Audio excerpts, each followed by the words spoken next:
Well, good evening all. Welcome to our garden. It's Wednesday the 29th of June. It's nearly 8 o'clock in the evening and been doing a few bits today in the garden. So one thing that I have done finally is I've managed to get my brassicas out. So this is kale, cabbage and calabrese, which you may be more familiar with as broccoli. And as you can see, I've got the nets over them. It's vitally important when you're growing any kind of brassicas, and by brassica I mean things like cabbage, kale, cauliflower, broccoli, Brussels sprouts. It's vitally important that you net them over. I think I mentioned it in the last video. It's not, you know, if you don't net them over, you might be okay. I mean, there's a 99% chance that if you don't, the cabbage white butterflies will lay their eggs on your plants, caterpillars will hatch out, and they will decimate your crop. Believe me, it happened to me my first year, and it's happened to a lot of gardeners since. It's almost a dead cert in the UK. So net over your brassicas would be my advice. Beetroot. So this first lot here, we've actually started cropping, which is why you see some spaces there. So what we do with these is that as they're ready, so between golf ball and tennis ball size, we take them in and we boil them, peel them, let them cool, and we actually eat those fresh. Lovely sweet flavour. If you do like a bit of pickle on them, a bit of balsamic's nice. And then next to them we've got another row of beetroot, but these are going to be cropped in the autumn, and they will be the ones that we let them get a little bit larger, and then we'll pickle those, because I do love pickled beetroot. So yeah, nothing in the middle, that's just a path. um, we've got some parsnips which you can't see on the camera now, but they're just starting to come through, just starting to germinate. I think it's the parsnip anyway. They haven't got the true leaves yet, but it looks like it's coming through, so happy days. We've got the Swiss chard next to it. This is a really versatile crop to grow. It grows well. It grows pretty much any time of year. You can actually sow it or plant it later than this, and it'll grow into the autumn. The stems you use a little bit like asparagus, so you steam them for a few minutes. The leaves you can use them, the smaller ones raw in salads, or the larger ones you can perhaps treat them like spinach. Just wilt them with a bit of butter and garlic. Lovely. Carrots are doing okay now, starting to come through. There's another row of parsnips that I put in here, which don't seem to be doing anything, so I'm not sure why. This is where we had the garlic, which we've now harvested. I'll show you that in a moment when we go into the greenhouse. I've roughly dug this over and given it a little bit of work, but this needs taking down to a fine tilth, because this is going to be our next salad bed. Because it gets a bit of shade here as well, and we get into the hottest part of the year, so this will be a good place to grow things like lettuce and spinach. It still gets a lot of sun because we are south facing, but it just keeps off the the worst of the heat, which things like spinach and lettuce, particularly spinach, don't like. It can cause them to go to seed. If you've got a slightly shaded area in your garden, or somewhere that doesn't receive sunlight all day, maybe gets half day sunlight, that is a perfect place to be growing things like lettuce and spinach. They don't like to be in full sun all the time, dry and hot. Just doesn't suit them. This border of lobelia just in front of the vegetable beds is coming along nicely. This needs to fill out a lot more, and I think it'll look gorgeous. The effect that I'm going for, in my mind's eye, hopefully will look as nice when these get a little bit bigger. But I do love these lobelia. And then the next thing is just quickly show you these borders. I'm not going to go through every single individual plant, but this is all coming along quite nicely.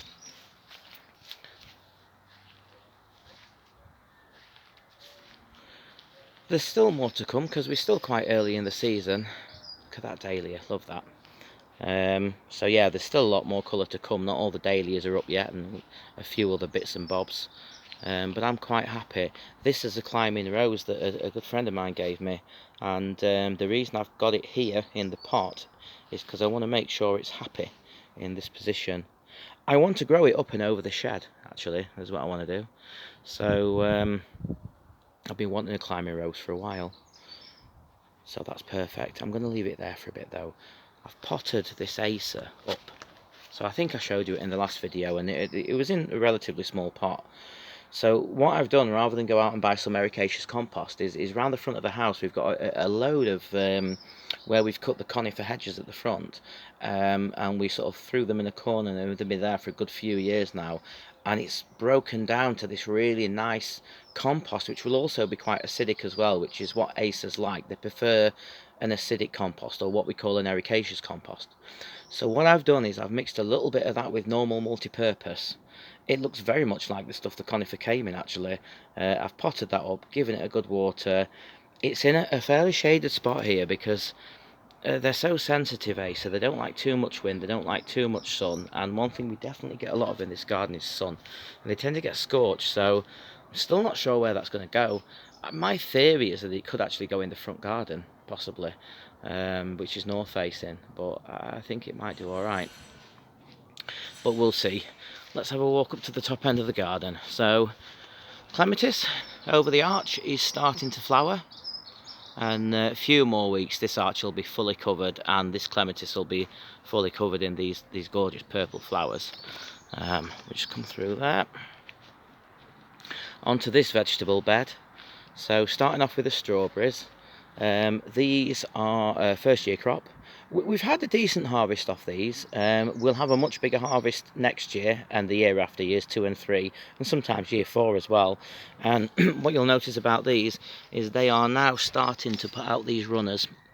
What these will do is these will root into the ground, and they'll be the young plants that will carry strawberries next year. Sweet potatoes doing okay. We're trying these outside and in the greenhouse. I'll show you the ones in the greenhouse in a minute. I'm really sorry about the dogs in the background. Yeah, I'll show you the ones we've got in the greenhouse in a moment, and you can see what the comparison is. French beans. I dug some compost in before I planted these. These are a dwarf French bean. They're quite hungry, so if you can dig in compost or manure before you plant them is always a good idea. These are great because they're a dwarf variety. That doesn't mean little beans, that means the plant itself doesn't need any kind of support or canes or anything like that. It grows as a bush. I've grown these for a few years now. Dwarf French beans, very prolific. They produce more than enough green beans for us as a family. So yeah, they should do okay. Here we've got the last of the cut and come again lettuce, and we've got some spring onion. Now this has been our salad bed for the first half of this year, but we've cropped most of it. I've cleared this up. Once these are done in the next week or so, once we've harvested them all, I'm going to use the bed I mentioned earlier, the one that's over, gets a bit more shade over there, to plant the next lot into. And I'm going to leave the spring onions in because they take a while to grow. But this whole area is where we're going to put our sweet corn in. So that's that. Again, I do apologise for the dogs. Quite pleased with this border actually. So we've got a sunflower at either end, and then what we've got in here, we've got 3 tomato plants. Now these are a bush variety. I can't remember the name, but they do really well outdoors. Bush varieties do tend to do quite well outdoors, and there are a lot that are bred specifically for that. I mean, the way our climate is now, you can pretty much grow any kind of tomato outdoors when we get these hot summers. But I still do some inside, because the first time I try and grow all my tomatoes outside, I can guarantee the weather will turn. There are 3 of these plants in here, and then what I've also done is I've planted some marigolds for companion planting, really, and just to add a little bit of colour. Well, these marigolds are about 5 times bigger than any of the others in the garden, because this is the sunniest border. We are south facing here, so we do well for sunshine, but this really gets a lot, you know, sunlight for most of the day. Let's quickly go inside the greenhouse. I'm going to show you the other sweet potatoes, compare them with the outdoor ones. Now look at these. So you see we've got these long vines. I mean, you know, the ones outside have barely taken up, you know, barely taken off really, and these I mean, this will be just loads of foliage here. You know, it will be, I'll need to tie all this in. This is how sweet potatoes grow. They don't grow like the potatoes we're used to. They grow as a vine, but the potatoes still grow underground. So the idea here is just that once the vines start to grow and get a bit untidy, I can somehow use this frame and just, you know, tie them up and try and keep them tidy in here. The cordon tomatoes that we grow in, so these are the larger, what you might think of as a salad tomato. These ones are Moneymaker, and looking nice and healthy. They've got flowers on. I'm feeding all the tomatoes now and all that kind of stuff. So yeah, I'm happy with those. Cucumber, we've cropped one off this already, but these also are really starting to take off, and I think over the next few weeks, once you get past the solstice, then everything seems to just race away, so I think we'll be harvesting a few more of these. The garlic that we harvested, got some really lovely big bulbs this year, so I'm just leaving this to dry off in here. You can use garlic straight away, and we probably will use a bulb or two of these within the next few days, the next time we cook with garlic. That's fine.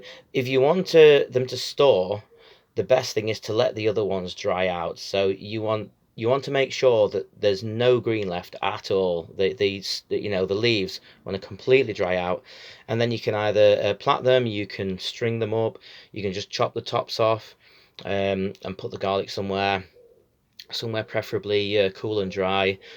But you must let these die off completely. Don't be in a rush. I'll probably leave these here for at least 4 weeks. Once they're fully dried off, then they will store, and if you don't come to use it for 4 or 5 months, even 6 months, it'll be absolutely fine. And then the last thing I just want to show you is the sweet corn, which is going to go outside in the salad bed that I was showing you. Potted these on a week or so ago, and they're looking about the healthiest they've looked since I started growing them. These are really getting away now, so they are actually ready to be planted out anytime now. I'm just waiting for that cut and come again lettuce till we've harvested it all, and I think these will probably be going in the next week. Actually, just one more thing I'm going to show you before we go is our new potatoes.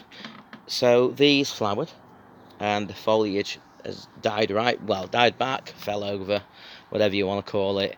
These were ready, so I've emptied one bag already. Those are in the fridge, and there's quite a few, so we need to get through them. Once we do, then we'll just simply harvest from these 2 bags. A good little tip for you: if your potatoes are starting to look a bit messy and the foliage has gone over, just chop them off. In adverse weather, what I do is I actually put these bags in the shed and I stack them on top of each other. The potatoes will last for much longer in the compost they were grown in than they will if you harvested them all and put them in your fridge. In a couple of weeks they start sprouting and they probably start going soft. I found that this is a really good, I mean, normally with potatoes you can just leave them in the ground until you use them, as long as you do that before the first frost. Well, we'll be using these well before the first frost, so I'm just going to leave them where they are, and they'll keep quite well. So that's about it really. Hope you enjoyed the update. Thank you for watching, guys. Look after yourselves, take care, and bye for now.